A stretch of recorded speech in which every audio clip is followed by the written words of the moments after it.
Hi, and welcome to the Nolix project. This is part 6 of a 7-part series. Today we're getting started with probably the weirdest shape module I have ever built for a layout. It's actually kind of a T-shape, which I'll show you here in just a second. But at the moment I'm just sizing materials to rough size, getting started, and you know, just want to make sure that I'm using material as well as I possibly can efficiently and not wasting this or that. So I'm doing a long cut so I can save the middle, and I'm going to actually cut that up and use that too. So here's that T-shaped module. So I got a second level going over a lower module, but the upper half of the module is hanging off the side by about 18 inches. So, and that's going to lead to the bridge that curls around and completes the circuit of the layout. So here you can see I'm just cutting that inner portion cut off into 3.5-inch strips, and then I'm going to turn that into the other pieces I need to build this module. So I just cut a little bit of an angle on the front there, and you'll see what that does in a little bit, but basically it transitions from the 2-inch fascia to the 3.5-inch fascia, which is what I need for the extra strength because of the overhanging module. And now you can see I'm just pre-drilling all of my holes, getting my Craig holes in place, or my pocket screw holes if you prefer, and then I'm going to start assembling this module here in just a moment.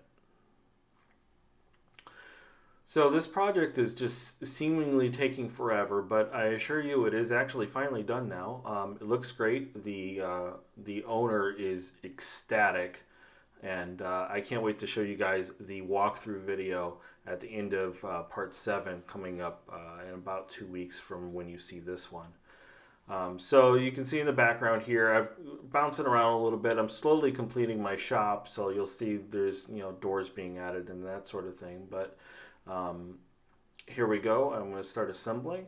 Now you notice that back piece, I did pull that forward a little bit, and that's because the way the surface of the lower level is going to be attached, I needed something to support the back, and if I put it all the way at the back of the module, that wouldn't allow the plywood surface to be properly supported, because it would be, I'd either have to notch around the side support or I'd have to leave it unsupported. So just pull that cross member forward a little bit. Nobody's ever going to see it from the top of the layout where you're going to be using it, and it's just more efficient, safer, etc. So you can see the shape of this layout is now coming together. So I've got a big solid piece of plywood here in the middle of the layout that supports, and that little bit of a cantilever, and then that sticks off over into the aisleway, which is where that bridge will attach eventually. So now I'm just getting my surface sheets cut to size, and I'm going to go ahead and install those. And like I have been doing, I'm just using a 1/4-inch crown stapler to attach all this stuff, and then I'm going to do the same thing with the homostote that goes on top of that. So this module really wasn't all that complicated. It's just a really, really weird shape. And with modules that are strange like this, you really have to be careful on where you put the legs to make sure that they're properly supported. You don't want the module itself to inadvertently cause like a teetering effect, which over time will actually weaken the layout. So you just got to be careful where you put your legs. So there you go, that's that module. Next up, we've got the module that goes next to it. So I actually skipped backwards a little bit. So this is going between that weird complicated corner that we built in the previous video and the module that we had just completed. Now what's weird about this one is there's actually a ramp that goes along the back side of the modules here. So I went ahead and built my C-shaped brackets here, and I'm installing them. And what I'm doing is I'm actually doing this temporarily because I have to go through and mark and then cut all of these cross members. So, install them, mark them, and then take them back out and cut them all up again. So, as with the rest of this layout, there was a lot of back and forth where I had to build stuff, take it apart, only to put it back together again.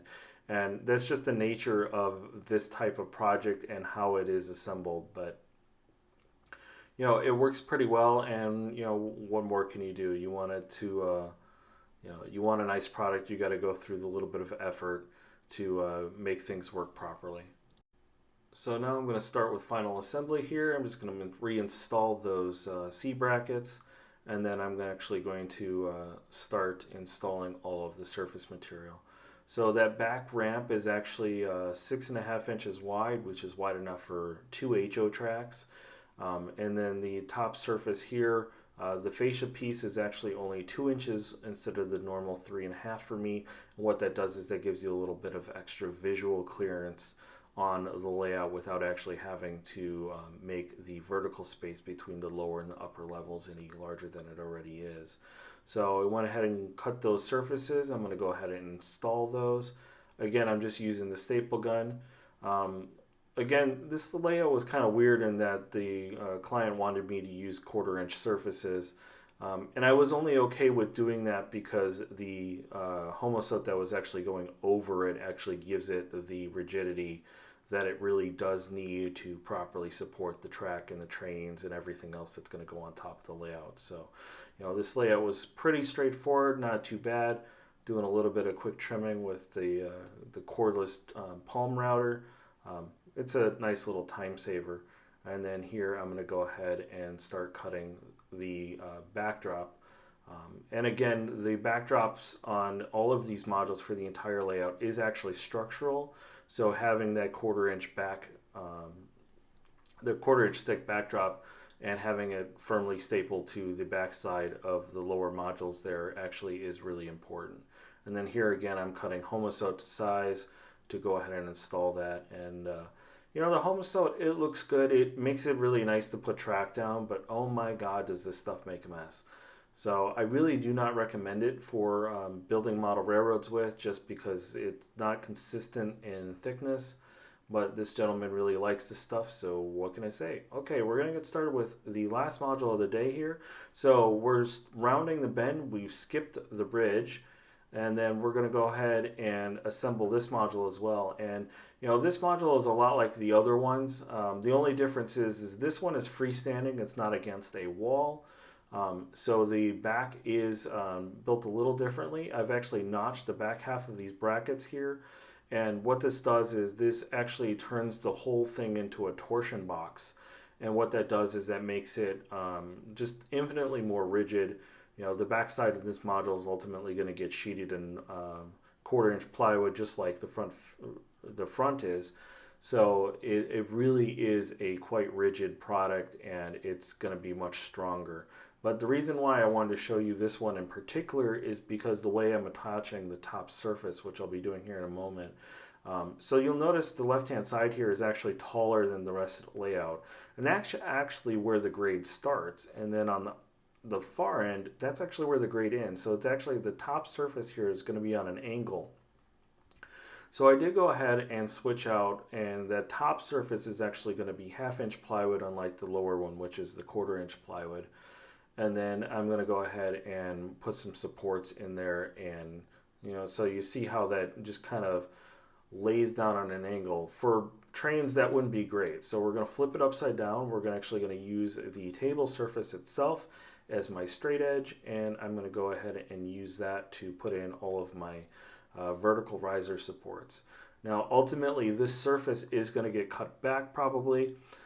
This is going to be the quote-unquote peak of the mountain for this gentleman's B&O layout, and then he's going to probably have me come back and cut back the excess 1/2 inch material, so he's got a little bit of foreground room for his mountains and to create his scenery. But I wanted to show you this method because it takes all the thinking out of it. There's no measuring involved.